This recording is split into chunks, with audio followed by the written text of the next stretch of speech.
ვართ მოვიცო ფელაცენაში ერთ-ერთ მოსახლესთან, ალბათ კესუმა ხარაძესთან. მოკლედ აი შეხედეთ, აი ეხლა ვართ ღობეზე მაღლა. იმ ხელა თოვლია, რომ ღობეზე მაღლაა და გალბატონი ცხოვრობს აქ მარტო.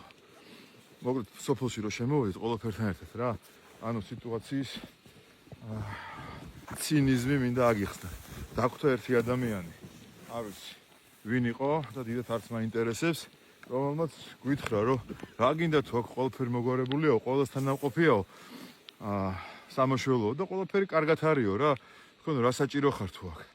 ხო და აი უბრალოდ მინდა რომ დაინახონ რა როგორ ყველაფერი მოგვარებული არის რა.